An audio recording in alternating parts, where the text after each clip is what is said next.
Al fin, pensó él cuando entró en aquella sala y comenzó a seguir el movimiento de las manecillas del reloj.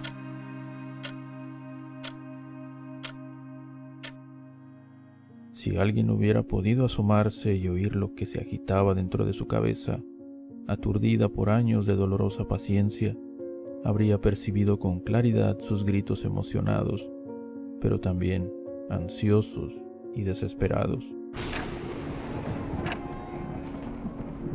El sonido era ensordecedor, hipnótico.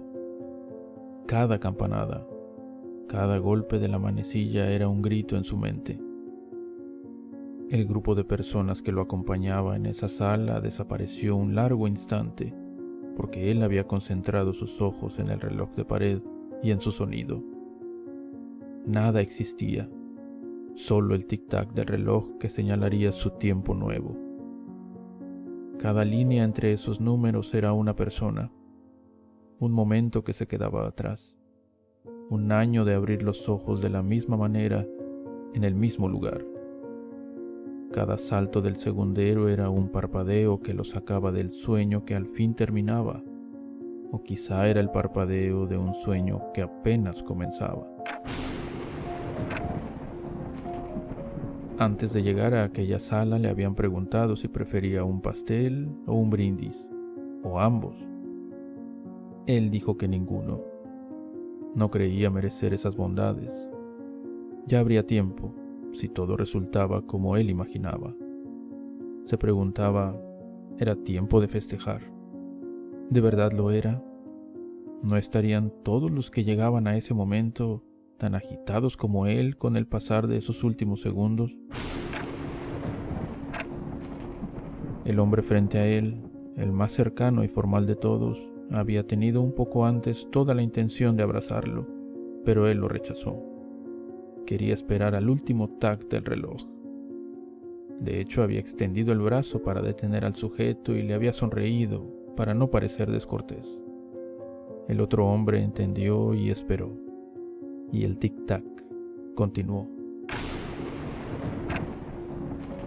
Sintió otro contacto en su espalda. Era la mano de su madre, puntual, como siempre, cálida, como siempre, pero hoy había algo distinto en ella. Ella también esperaba el fin de esa cuenta. Entonces separó la mirada del reloj. Solo así pudo acallar los gritos en su cabeza. Reaccionó y seguía de pie en mitad de aquel grupo. Se encontró con el abrazo de aquel hombre. Después una mano en el hombro, una mirada de atenta comprensión y una pregunta. Ahora, ¿puedes decirnos cuál es tu propósito? Vivir, respondió él, sin dudar. Temía que si se quedaba callado, el reloj regresaría a su marcha y lo haría contar de nuevo, todo ese tiempo otra vez. Voy a comenzar de nuevo y a vivir, repitió. Era el tipo de respuesta que daba la gente en las fiestas de Navidad o de Año Nuevo. La diferencia, la gran diferencia, es que este momento no era ni Navidad ni víspera de Año Nuevo. Era algo más importante.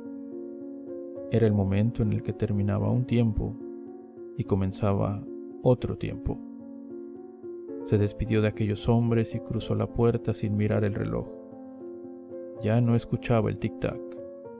Aunque hubiera querido, ya no era necesario. Su madre lo tomó del brazo y le sonrió.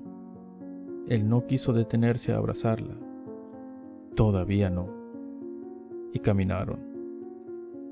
Escuchó el cerrojo de la gruesa puerta que se cerraba tras ellos. La luz del sol le hirió la vista. Cuando se acostumbró, suspiró, y el sonido ya no fue el tic-tac del reloj, sino el crujido de sus pasos en la tierra. Y la visión ya no fue el cambio de los segundos en aquel reloj de pared, sino dos sombras, la suya y la de su madre, caminando juntas, como siempre debió haber sido. Y a su espalda, mientras seguían caminando, el edificio de la prisión se hizo cada vez más pequeño, hasta que se volvió un punto y desapareció. Desapareció, como su dolorosa necesidad de medir los años, los días, los minutos, los segundos.